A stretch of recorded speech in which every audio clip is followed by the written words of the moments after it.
So again, thank you for speaking with me today. Thank you.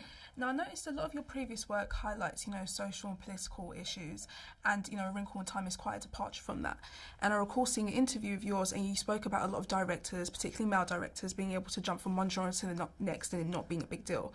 Why do you think there's such a fascination with you jumping from films like 13th and Selma to A Wrinkle in Time? And do you think it speaks to a larger discussion about female directors and how they're perceived? Yes, I think my male counterparts, Caucasian male counterparts, are able to do all kinds of things. They're able to jump genres. They're able to have films that make money, that don't make money, have great reviews, that don't have great reviews, and yet continue to make more movies. They have a lot more choices than women directors do, a lot more choices than people of color directors do, and a lot more choices than women of color directors do.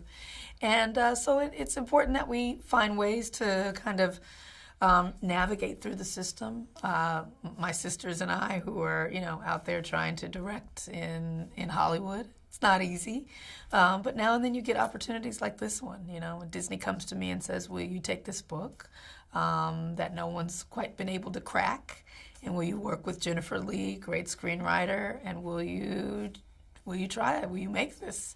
I said, "Can Meg be a girl of color?" They said yes, and I said, "I will make that." And so you step into it and you risk and you make something that means something to you, and this film means a lot to me. So happy to have it in the world. Great. And there's a lot of mentions in the film about warriors and warriors on Earth, and I'm sure for a lot of people they consider you as one of them as a prominent black female director in a male-dominated industry. And I wanted to know, from your perspective, how does it feel to be an inspiration to young female creatives, and particularly young black female creatives, especially as you didn't have that necessarily growing up in regards to filmmaking? No, I'm happy to be considered that a role model for anyone that considers me that.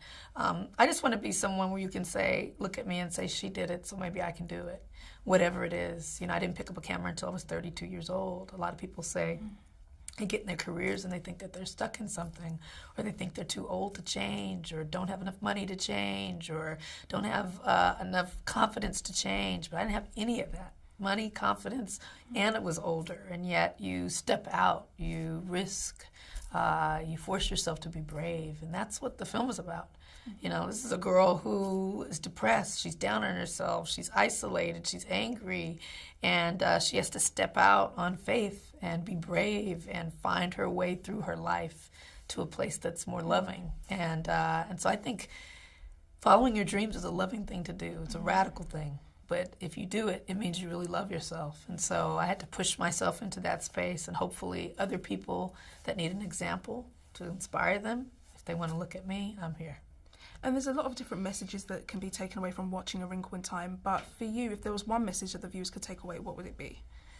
The film is designed for kids ages 17 to 14, and what I want the film is designed for kids ages 7 to 14. And if there's anything that I want kids to take away from it, it's to dare to be yourself. Dare to be yourself in a world where everyone's telling you to be something different, that it'll be safer to do this, that it'll be more becoming to do this, that, you're expected to do this.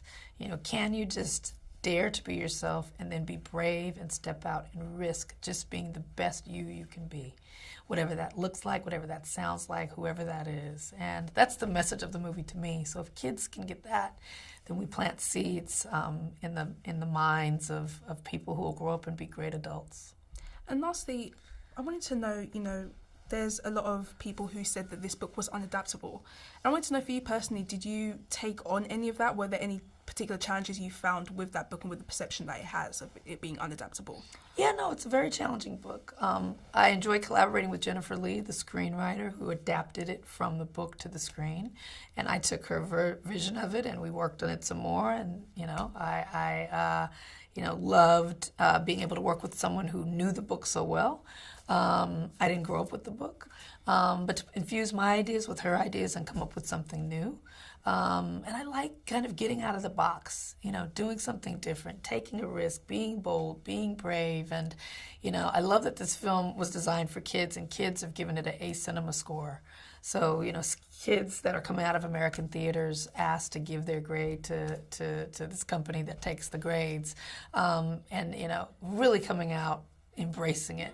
This is who we made it for, and this is who's receiving the message, and so it feels good. Great. Well, thank you, Ava. Yeah. It's a pleasure. Thank you. Thank you. No problem.